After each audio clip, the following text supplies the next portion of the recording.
innahu kana zaluman jahula. Sesungguhnya kami telah tawarkan amanah ini, amanah agama ini.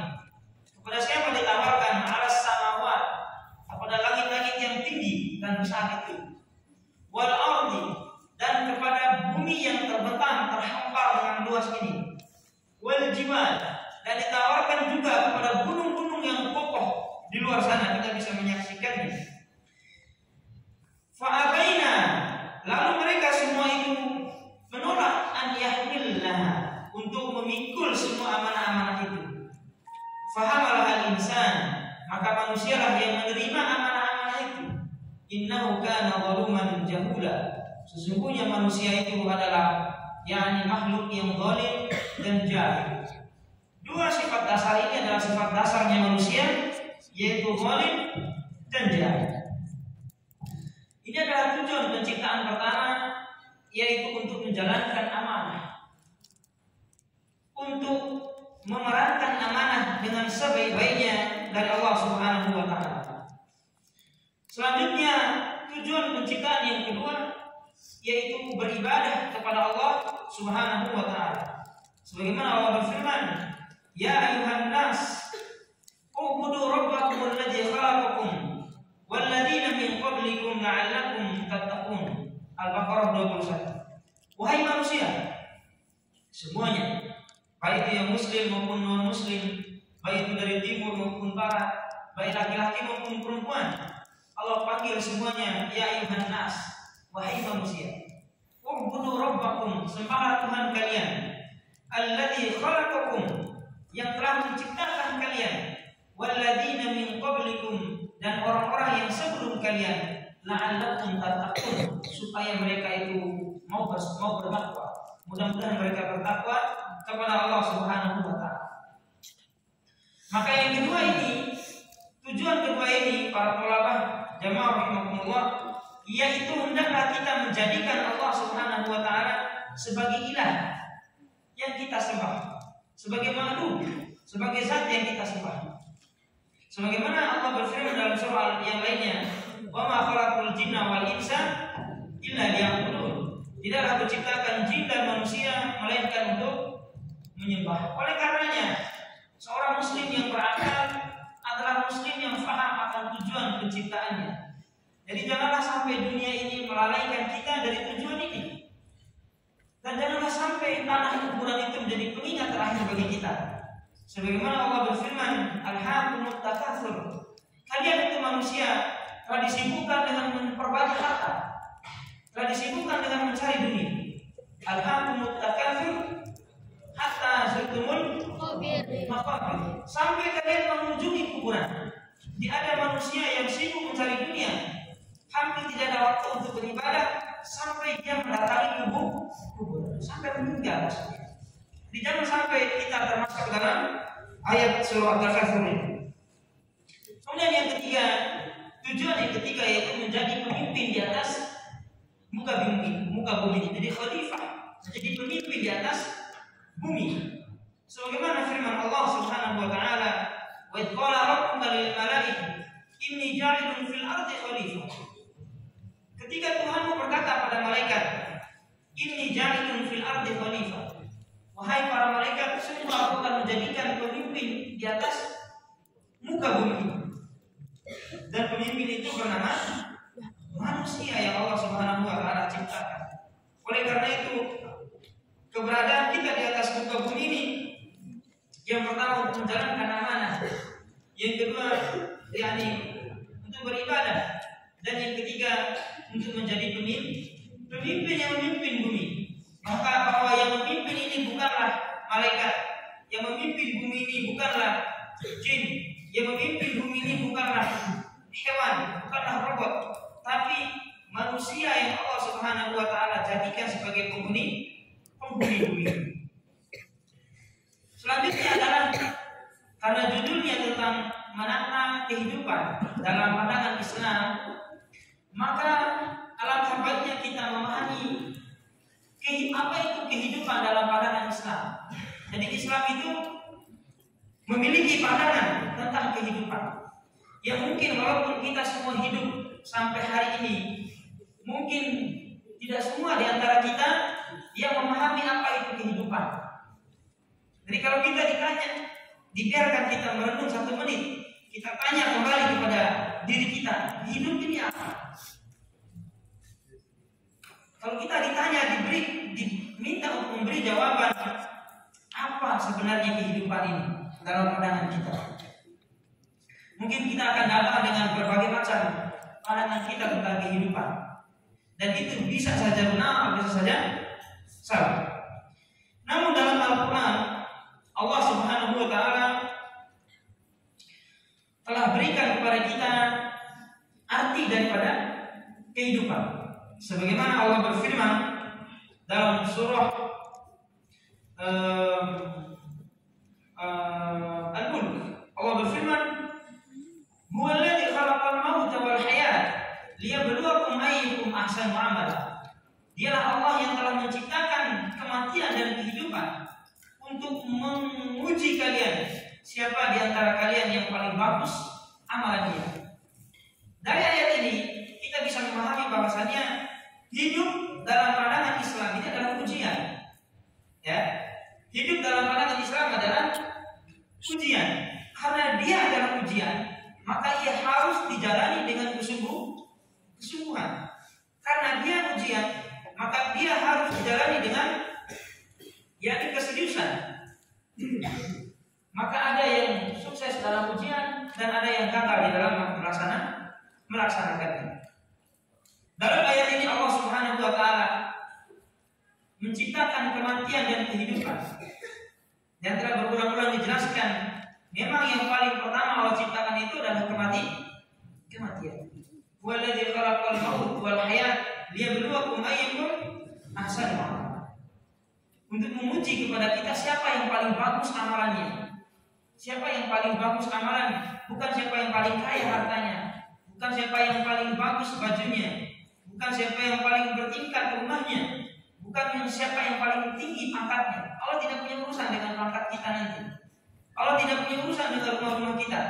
Apakah yang lantai 2 itu yang lebih banyak pahalanya daripada yang lantai 1 rumahnya? Tidak ada urusan. Apakah yang mobilnya 10 lebih cepat masuk surga dibandingkan yang tidak punya? Tidak punya urusan. Yang nanti Allah tanya bagaimana cara kita mendapatkan mobil itu, bagaimana cara kita mendapatkan rumah itu, apakah kita lulus ujian atau tidak. Maka kematian itu lebih cepat kalau ciptakan daripada kehidupan. Sebagaimana Allah berfirman dalam surat yang lain, wa kaifa takfurun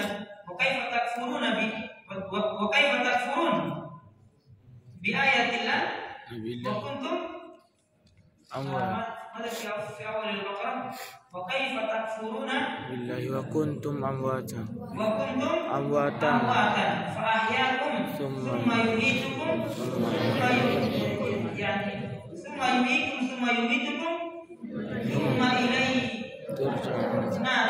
ilaihi turja'un. Bagaimana kalian bisa kafir kepada Allah Subhanahu wa Ta'ala? Wa kuntum amwatan, padahal dulu kalian itu mati semuanya. Padahal dulu kalian semuanya.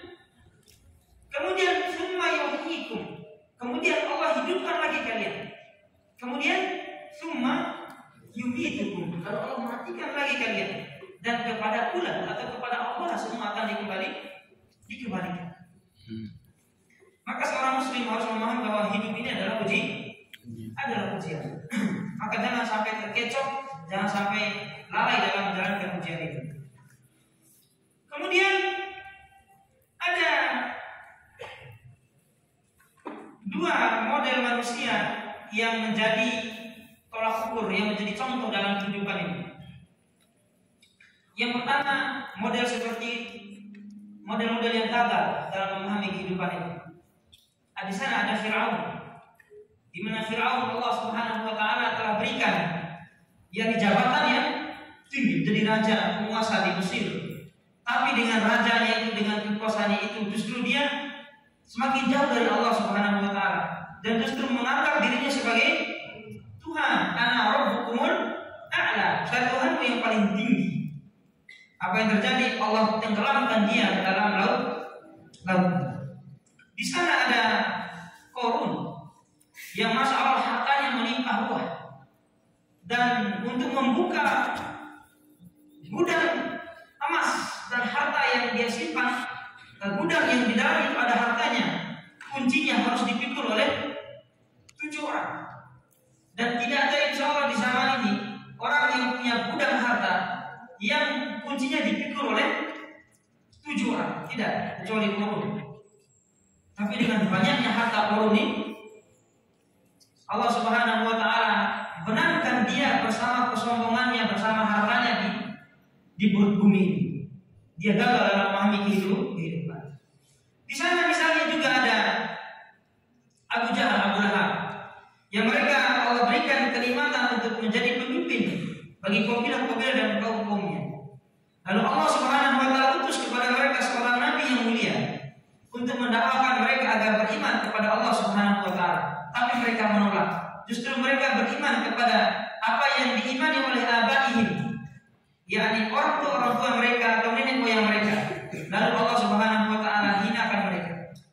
Mereka ini adalah contoh atau ciri orang-orang yang gagal dalam memahami kehidupan.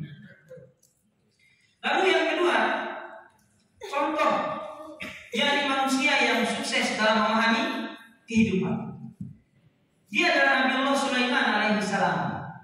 Nabiullah Sulaiman alaihissalam, yang mana kita tahu Nabi Sulaiman ini adalah nabi yang Allah Subhanahu wa taala tidak berikan kerajaan yang megah kecuali kepadanya.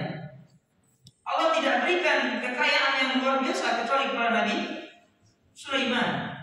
Bahkan di antara nikmat yang Allah berikan kepada Nabi Sulaiman, dan itu tidak ada pada nabi-nabi yang lainnya. Yang pertama yakni Allah berikan istana yang megah luar biasa. Yang kedua, Allah berikan Nabi Sulaiman untuk mengendalikan udara, yaitu udara angin, yang bisa mengirim siapa saja.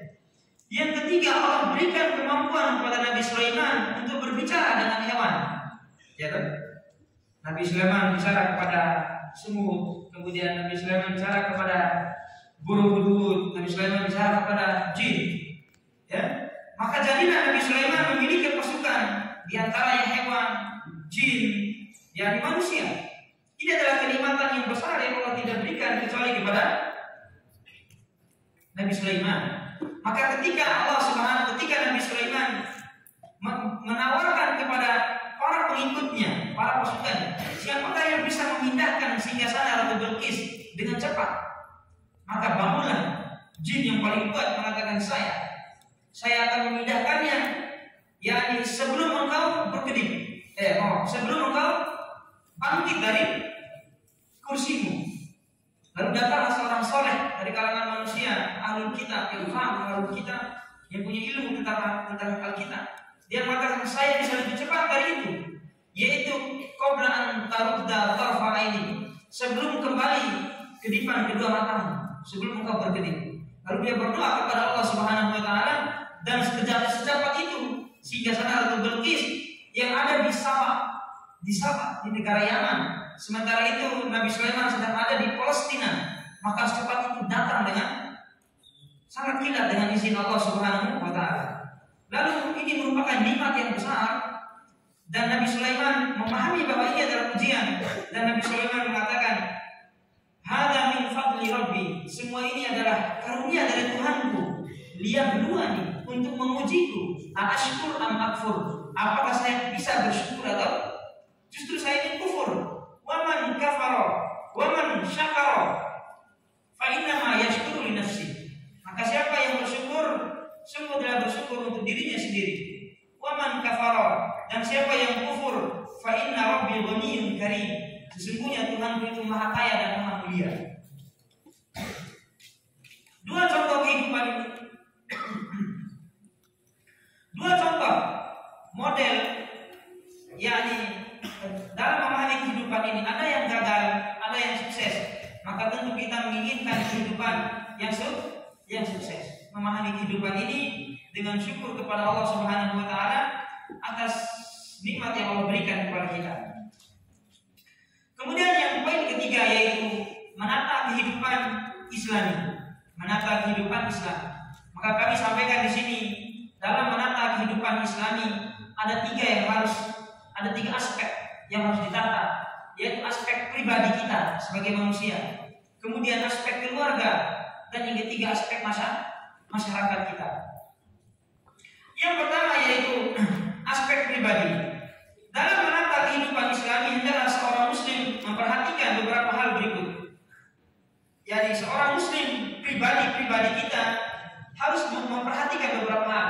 Yang pertama, seorang muslim sebagai pribadi, saya sebagai orang, Jaya sebagai orang, antum sebagai orang, pribadi yang pertama harus memiliki akidah, tauhid, keimanan yang kuat, keimanan yang menghujam kuat, yang tidak bercampur aduk dengan keraguan-keraguan. Kenapa? Karena iman ini adalah sumber kehidupan. Karena iman ini adalah kunci yang dengannya Allah Subhanahu wa taala membuka pintu langit, yang dengannya kita diizinkan untuk masuk ke dalam surga Allah Subhanahu wa taala. Maka hendaklah kita mentauhidkan Allah dengan tauhid yang benar, dan dalam waktu yang bersamaan kita menjauhkan yang menyekutukan Allah Subhanahu wa taala, yang mana Al-Imam Al-Zahabi telah memasukkan syirik yang kita kaji semalam itu dalam dosa besar bagian pertama. Kemudian aspek kedua yang harus seorang pribadi miliki yaitu hendaklah dia yakni beribadah kepada Allah Subhanahu wa taala dengan ibadah yang baik dan ibadah yang benar.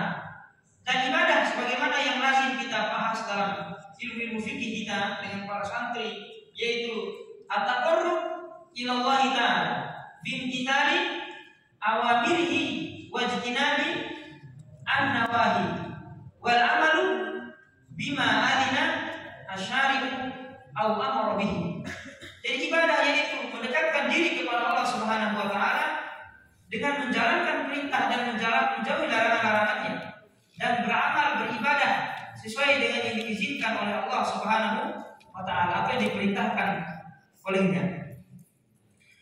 Maka para ulama rahimahumullah, seorang muslim secara pribadi selain kita memperkuat iman, akidah kita, dan objek kajian akidah itu ada 6, yaitu iman kita kepada Allah, para malaikat, para rasul, yakni para kita, hari akhir, dan takdir baik dan takdir buruk. Adapun objek kajian kepada ibadah itu ada 2, yaitu ada ibadah yang umum, ada ibadah yang khusus. Ibadah yang khusus ini adalah ibadah yang ditentukan caranya, bacaan-bacaannya, gerakan-gerakannya. Seperti apa? Seperti sholat, kemudian berwudu, apalagi puasa, berdoa bahkannya. Jadi Allah Subhanahu wa taala telah tentukan cara-caranya. Adapun ibadah yang umum seperti menuntut ilmu, Allah tidak suruh kita harus menuntut ilmu melewati buku, tidak harus. Sekarang ini sudah ada HP, sudah ada handphone, kita bisa membuka kajian-kajian di YouTube. Nah, ini adalah bagian daripada jalan menuntut ilmu. Kemudian prinsip dalam ibadah ini, prinsip dalam ilmu ini, prinsip dalam ibadah ini ada 2. Syarat untuk ibadah itu diterima ada 2.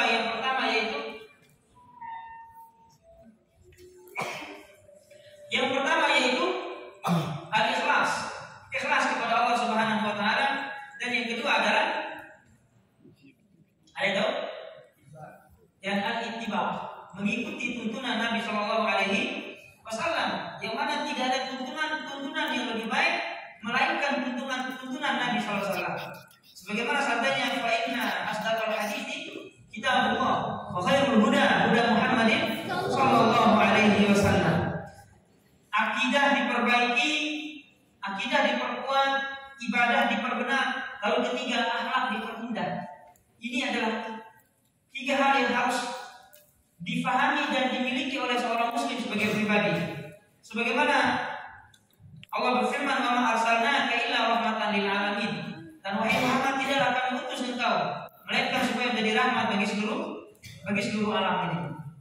Dan Nabi bersabda, "Innama bu'istu liutammima makarimal akhlak." Sungguh aku diutus untuk menyempurnakan akhlak yang mulia ini. Maka 3 ini, hadirin jemaah rahimakumullah, cara kita menata kehidupan kita secara pribadi yang 3 ini, yaitu dari sudut akidah, dari sudut ibadah, dan dari sudut akhlak. etika, sopan santun dan adab kita terhadap sesama manusia. Bagian kedua yaitu menata kehidupan dalam bingkai keluarga. Jadi keluarga ini, masya Allah, keluarga ini adalah seperti negara-negara kecil, ya? Seperti negara-negara kecil. Maka di dalam konteks keluarga, hendaklah setiap anggota keluarga memperhatikan hal-hal berikut ini. Jadi, masya Allah ya, menata kehidupan dalam bingkai keluarga ini adalah hal yang penting sekali, dan ini merupakan bahagian daripada amanah yang kita jalani, merupakan bahagian daripada amanah yang Allah Subhanahu wa taala akan mintai pertanggungjawaban pada kita pada hari kiamat. Terutama bagi seorang pemimpin, bagi seorang bapak, bagi seorang ayah, bagi seorang suami. Sebagaimana sabda Rasulullah, kullukum ra'in wa kullukum mas'ulun an ra'iyatihi. Setiap kalian itu adalah pemimpin, dan setiap pemimpin akan dimintai pertanggungjawaban nanti pada hari kiamat. Yang pertama, hal-hal yang harus diperhatikan dalam lingkungan keluarga. Yang pertama, membangun yakni asas pernikahan di atas asas Islam, bukan asas keuntungan dan kepentingan, sehingga segala yang terjadi dalam keluarga merujuk pada Islam. Ada orang yang melakukan pernikahan yakni tapi atas dasar kepentingan, atas dasar keuntungan. Kalau saya menikah dengan itu, untungnya apa, pentingnya apa, yakni bagusnya apa. Sehingga ketika unsur-unsur kepentingan, ketika unsur-unsur keuntungan dijadikan sebagai pijakan, lalu kalau sudah tidak lagi ada keuntungan, kalau sudah tidak lagi ada kepentingan, maka rentan pernikahan itu akan menjadi pernikahan yang goyah. Maka hendaklah yang menjadi asas di atas pernikahan itu adalah asas yakni Islam. Sehingga jika ada problematika dalam kehidupan itu, semua orang kembali kepada Islam. Bagaimana cara menghadapinya? Yang kedua, adanya kesamaan visi dan misi antara suami istri tentang hakikat dan tujuan hidup dalam berkeluarga. Tentu hadirin jamaah rahimakumullah, ada banyak orang yang yang berpisah. Ada banyak orang yang akhirnya dengan terpaksa memilih berpisah. Kenapa memilih berpisah? Karena sudah tidak lagi sama visi dan misinya dalam kehidupan. Sudah tidak lagi sama orientasinya di dalam memahami kehidupan berkeluarga. Satu sisi memahami bahwa kehidupan berkeluarga ini harus diarahkan kepada kehidupan yang Islami. Satu sisinya mengatakan tidak diarahkan kepada Islami, tapi biasa-biasa saja. Suami menginginkan agar istrinya menjadi istri yang soleha, minimal menutup aurat misalnya. Tapi istri ini tidak memahami itu sebagai satu kewajiban, sehingga istri menolak dan tetap tidak mau menutup aurat misalnya. Sehingga hal-hal seperti ini rentan banyak terjadi, berujung pada perpisahan karena tidak ada kesamaan visi dan misi. Seorang ibu misalnya ingin mengarahkan anak-anaknya ini supaya paham pada agama ini, maka dipilihlah pondok-pondok pesantren sebagai tempat tujuan pembelajarannya. Tapi di sudut yang lain ada yang tidak mau mengarahkannya kepada agama, inginnya misalnya umum-umum saja atau di bagian non akademik, non agama, sehingga perbedaan-perbedaan ini rawan berujung pada pertikaian antara keluarga. Maka di antara anggota keluarga harus memiliki visi dan misi yang sama di dalam memahami hakikat dan tujuan kehidupan dalam berkeluarga. Yang ketiga, memahami dengan benar fungsi dan kedudukan masing-masing dalam berkeluarga. Nah, ini adalah untuk kita semua. Di sini hadir seorang suami, di sini ada suami ya. Ada juga istri hadir, ada juga anak juga hadir. Cocok menjadi satu bentuk keluarga. Sudah sempurna menjadi bentuk keluarga. Ada suami, ada istri, ada anak. Maka setiap unsur, setiap anggota keluarga harus mampu memahami fungsi dan kedudukannya masing-masing. Seorang suami harus menempatkan diri sebagai seorang suami, diberikan haknya dan menjalankan kewajiban. Seorang istri pun sama, harus mampu menempati dan memahami bahwa dia adalah seorang istri, bukan kepala rumah tangga yang menunjuk arah, yang menentukan kompas kehidupan. Seorang anak juga harus memahami bahwa dia adalah anak yang punya kewajiban untuk taat kepada kedua orang tuanya dan mematuhi perintah orang tuanya selama perintah itu tidak menjerumuskan pada kemaksiatan. Jemaah rahimakumullah, Bapak Ibu yang dimuliakan Allah Subhanahu wa taala, dalam konteks ini kita harus saling memahami fungsi dan tujuan kehidupan kita. Maka istri yang solehah itu adalah istri yang sering minta maaf. Istri yang sering minta maaf sama suaminya, bukan suami yang sering minta maaf sama istrinya. Wallahu a'lam bishawab. Mungkin di luar sana banyak suami-suami yang rajin minta maaf. Banyak suami-suami yang rajin minta maaf. Tapi mungkin ibu-ibu di sini yang rajin minta maaf, ibu-ibu ya. Mungkin ibu-ibu yang hadir di sini, ibu-ibu solehah, insyaallah kita husnuzon. Kita husnuzon, rajin minta maaf sama suaminya. Kalau istri sudah rajin minta maaf, insyaallah itu kehidupan rumah tangga itu berjalan sesuai dengan tujuannya. Yang menjadi masalah ini adalah istri tidak mau mengarah kecuali setelah suami minta maaf. Ini muskilah. Padahal di antara ciri penghuni surga itu, perempuan penghuni surga itu, dia yang senantiasa minta maaf kepada suaminya. Baik suami itu salah atau suami itu benar. Iya pasti. Baik dia menyakiti suaminya atau dia disakiti oleh suaminya. Nah, ini bukan Ustaz Amar yang ngomong, para santri. Mari kita dengarkan hadis dari Nabi Shallallahu Alaihi Wasallam, hadis riwayat Tabrani. Ala ukhbirukum bi nisaikum fil jannah. Nabi bersabda kepada para sahabatnya, maukah kalian aku beritahu istri-istri kalian nanti yang bersama kalian di surga? Jadi istri yang layak bersama para suami di surga nanti, maukah aku beritahu bagaimana mereka? Maka para sahabat berkata, bala ya Rasulullah, mau wahai Rasulullah. Maka Nabi bersabda, kullu wadudin walud. Mereka adalah istri-istri yang wadud dan walud. Yang yakni wadud itu penyayang, sangat sayang, sangat penyayang. Mohon maaf, kalimat-kalimatnya menyejukkan, sikap-sikapnya mendinginkan, ya. Dan walud dan yakni punya banyak anak. Nah ini dia. Jadi ini baca ya. Banyak anak, subur.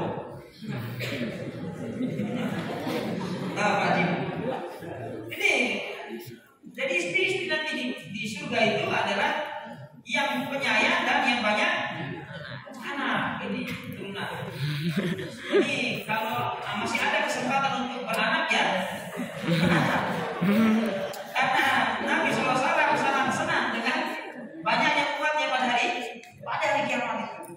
Ada satu nabi yang menjadi saingan Nabi Muhammad SAW dalam banyaknya umat itu, yaitu Nabi Musa alaihissalam. Siapa umat yang banyak ini? Siapa nabi yang datang dengan umat yang banyak ini? Kata Rasulullah, ini Nabi Musa.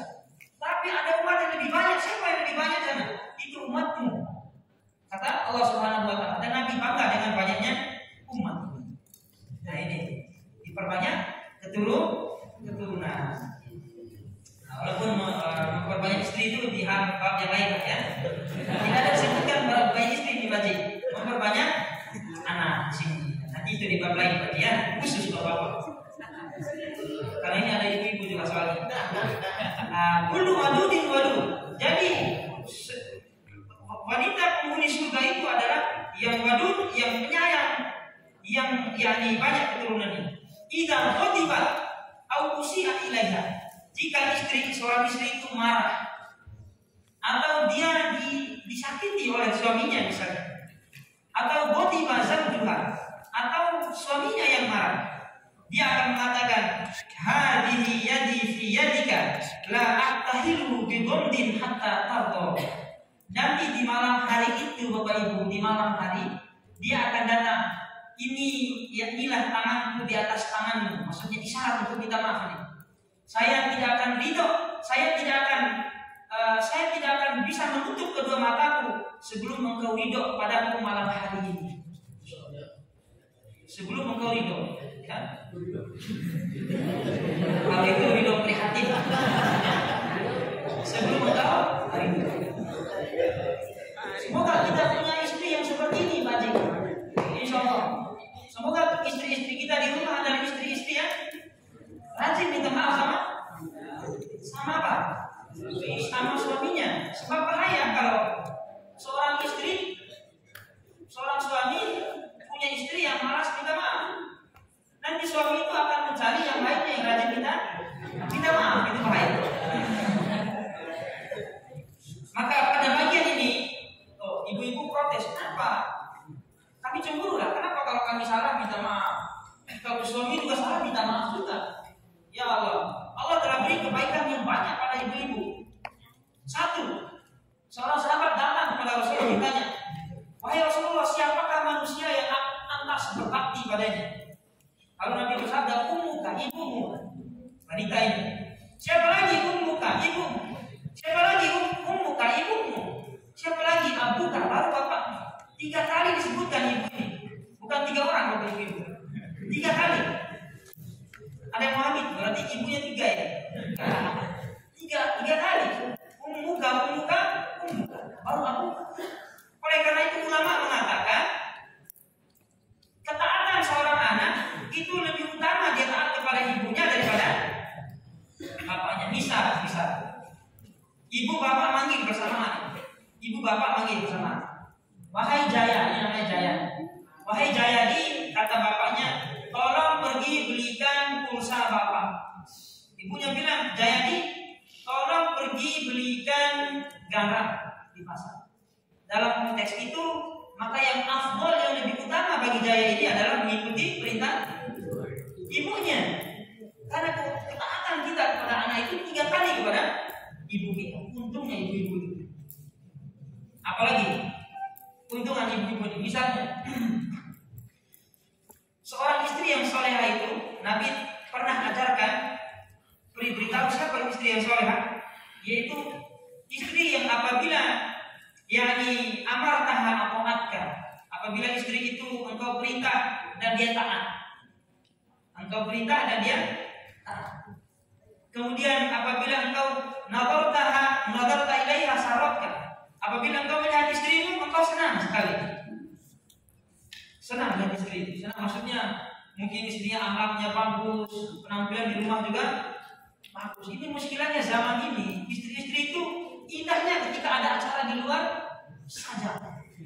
Itu baru keluar baju barunya, baru keluar parfumnya, baru keluar aksesorisnya, baru keluar semua. Untuk dipamerkan di luar rumah. Padahal yang di dalam rumah itu lebih utama untuk dipamerkan, lebih utama untuk ditampakkan. Ya, jadi jangan sampai seorang suami itu sering melihat istri yang berdebu dengan asap misalnya, yang berkeringat di rumah, tiba-tiba keluar baru terlihat segar, terlihat menarik. Tidak. Jadi di rumah itu lebih utama, kita masuk suami senang melihatnya. Dan apabila engkau tinggalkan dia, tidak taraktaha, jika engkau tinggalkan istrimu, mungkin kita bersafar kemana, keluar kota atau daerah, hafizat, dia menjaga dirinya dan menjaga hartanya untuk 3 sifat ini kalau dijalankan oleh seorang istri, yang taat kepada suaminya, ketika suaminya melihatnya, suaminya senang, kemudian ketika ditinggalkan suaminya, dia jaga dirinya dan harta suaminya, maka tadkhulul jannata min ayyi babin tasha. Dia akan masuk surga dari pintu mana saja yang dia mau. Ibu-ibu, dia akan masuk pintu surga dari mana saja pintu yang dia pilih. Pintu surga itu, masuk surga aja luar biasa susahnya. Ini ibu-ibu disuruh pilih nih, mau masuk pintu bagian mana. Ini utama. Dan utama itu tidak ada pada laki-laki, adanya pada ibu-ibu. Tidak ada laki-laki yang tahu dalam hadis itu. Yang disuruh pilih pintu surga mana yang dia mau. Tapi ketahuan itu ada pada seorang istri. Cuma tadi saja dia minta maaf. Itu saja. Sering minta maaf sama suami kalau salah. Pun kalau suami salah. menjadikan Islam sebagai hakim atas seluruh permasalahan yang terjadi dalam keluarga. Halal dan haram dijadikan landasan dalam melakukan sesuatu, bukan hawa nafsu. Jadi halal dan haram ini harus menjadi tuntunan. Harus jadi tuntunan. Apabila ia halal, maka ia bawa pulang ke keluarganya. Apabila itu haram, maka tidak boleh dibawa pulang. Tidaklah halal ini menjadi landasan di dalam berbuat di dalam keluarga.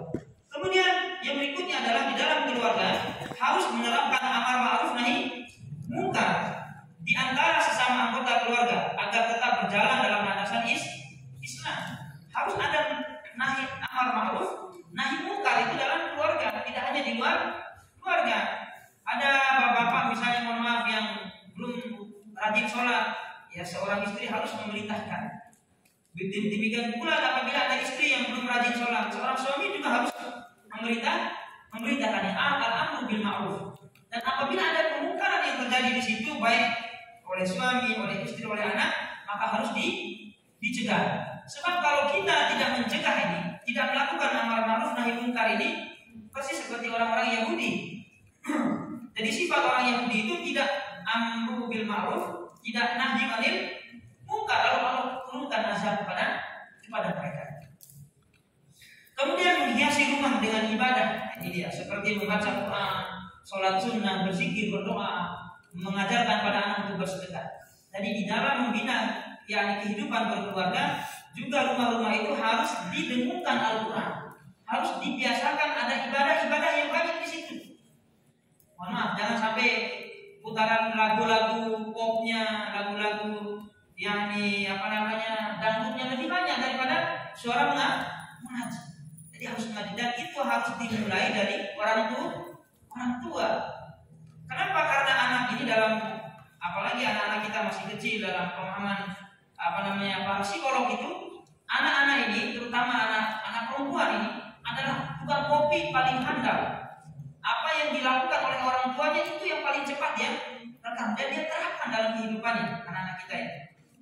Oleh karena itu hendaklah kita memperbanyak suara-suara ibadah, suara-suara ngaji, suara-suara doa di dalam rumah kita. Kita biasakan supaya rumah ini menjadi baik jangan di surgaku adalah rumahku adalah surgaku, dan jangan menjadikan rumah ini seperti kuburan yang tidak dibacakan Al-Quran di dalamnya. Kemudian poin yang ketiga, yaitu yang pertama tadi menata kehidupan dari sudut pribadi, menata kehidupan dari sudut keluarga, dan yang paling besar apabila kita sudah mampu menata keluarga kita, maka keluar lebih dari itu, yaitu menata kehidupan dalam konteks bermasyarakat. Dan masyarakat yang paling dekat dengan kita itu siapa? Tetangga kita. Padahal Nabi SAW sering sekali berwasiat, Jibril berwasiat kepada Nabi SAW, mazala Jibril yusini fil jar. Senantiasa Jibril itu terus-menerus menasihatiku tentang berbaik pada tetangga. Hatta dhanantu annahu sayurithuni. Sampai saya mengira bahwa tetangga itu akan menjadi ahli waris. Kenapa jemaah Allah? Kalau ada kenapa-kenapa dalam kehidupan kita, memang kita punya saudara, kita punya orang tua. Tapi yang paling pertama menolong kita itu siapa? Yaitu tetangga kita. Maka kita harus berbuat baik kepada tetangga, sebagaimana hadis, "Man kana yu'minu billahi wal yawmil akhir falyukrim jarahu." Siapa yang beriman kepada Allah dan hari akhir, maka hendaklah dia memuliakan tetangganya. Dan manusia, masyarakat secara umum, Allah berfirman, "Ya ayyuhan nas, inna khalaqnakum min dzakarin wa untha wa ja'alnakum syu'uban wa qabaila lita'arafu. Inna akramakum indallahi atqakum." Wahai manusia, kami telah ciptakan kalian syu'uban wa qabail, berbangsa-bangsa dan bersuku-suku. Lita'arafu, untuk saling kenal-mengenal. Inna akramakum indallahi atqakum. Sungguh yang paling mulia di sisi Allah adalah yang paling bertakwa. Bukan negaranya apa, bangsanya apa, sukunya apa, tapi yang paling bertakwa. Bahkan Nabi bersabda, "La farqa bainal arabi wal ajami illa bittaqwa." Tidak ada perbedaan antara orang Arab dan orang asing kecuali takwanya kepada Allah Subhanahu wa taala. Hadirin jemaah rahimakumullah, demikian dapat kami sampaikan, yaitu menata kehidupan dalam bingkai Islam. Apabila kita telah mampu menata kehidupan pribadi kita dengan iman, ibadah, dan akhlak, lalu kita menata keluarga kita dengan yang kami sampaikan tadi, maka dari sinilah akan lahir masyarakat-masyarakat yang soleh, masyarakat-masyarakat yang berkemajuan, baik dalam lingkup RT, dalam lingkup kecamatan, dalam lingkup kabupaten, dalam lingkup provinsi, bahkan negara, bahkan seluruh dunia. Maka masyarakat dunia yang baik itu dimulai dari rumah kita sendiri. Semoga ada manfaatnya. Itu yang dapat kami sampaikan dan kami kembalikan pada MC.